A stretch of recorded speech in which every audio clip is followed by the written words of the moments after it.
আসসালামু আলাইকুম viewers, welcome to ইমা স্নিপেটস। ভিউয়ার্স, প্রতিদিনের মতো আজকেও নিয়ে আসলাম আমার ডেইলি ব্লগ। আজকের ব্লগটা একটু স্পেশাল, আর কেন স্পেশাল সেটা জানাচ্ছি একটু পর। ভিউয়ার্স, আজকে যা যা রান্না হয়েছে সব কিছু ছিল আমার পছন্দের রান্না। আজকে করেছি আলু ভর্তা, ডাল, আর বিকেলের নাস্তার জন্য ছিল ফালুদা।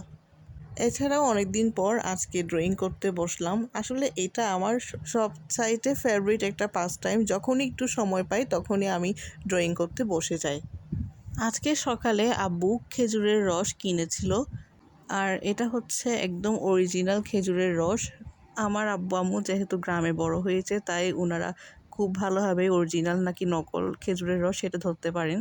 তো এই খেজুরের রসটাকে যখন আমি গরম দিয়েছি তখন এরকম ফেনা ফেনা হয়ে গিয়েছে। এই ফেনাটা ফেলে দিতে হবে, কারণ এই ফেনায় অনেক ধরনের জীবাণু থাকে। একটা লম্বা সময় ধরে গরম করার পর এটা এই ধরনের কালার হয়েছে, এবং 3 লিটার খেজুরের রসটা একদম 1.5 লিটার হয়ে গিয়েছে। এদিকে লাঞ্চের জন্য আমি আলু ভর্তা করার স্টার্ট করে দিয়েছি। একদিকে আলু ভর্তা করছি আর অন্যদিকে বসিয়ে দিয়েছি ভাত। এদিকে আলু ভর্তা করতে করতে ভাত হয়ে গেল, তাই ভাত নামিয়ে ভাতের চুলায় বসিয়ে দিয়েছি ডাল। আর ডালের জন্য এখানে আমি নিয়েছি পেঁয়াজের কলি, রসুন, জিরা গুঁড়া, আদা রসুন বাটা। সব কিছু কষিয়ে ডালটা দিয়ে কিছুক্ষণ কষিয়ে একটু পানি দিয়ে ফুটতে দিয়েছি।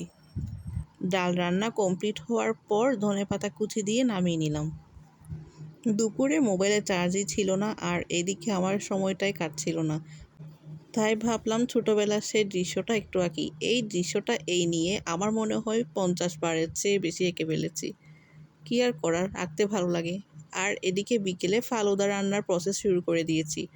আমি ফালুদা পছন্দ করি যদি এটা পাউডার দুধ দিয়ে রান্না করা হয়। গরুর দুধের ফালুদা একটু মজা কম লাগে। দুধটা গরম হয়ে এলে ফালুদার পাউডারটা ঢেলে দিয়েছি। আজকে ম্যাঙ্গো ফ্লেভারটা ইউজ করেছি। আমার কাছে ম্যাঙ্গো ফ্লেভারটা সবচাইতে বেশি ভালো লাগে। যখন ফালুদাটা প্রায় রান্না হয়ে আসছে তখন আমি ওই পাশের চুলায় বসিয়ে দিয়েছি জেলি। আজকে আমি পিঙ্ক কালার এবং গ্রিন কালার এই দুটা জেলি করেছি। এর মধ্যে আমার গ্রিন কালার জেলিটা খুব বেশি ভালো লাগে। ফালুদার আইটেমগুলো সব রেডি হয়ে যাওয়ার পর একটু ঠান্ডা হওয়ার জন্য আমি টেবিলে এনে রেখেছি। ঠান্ডা হয়ে যাওয়ার পর এগুলোকে ফ্রিজে রেখে দিব।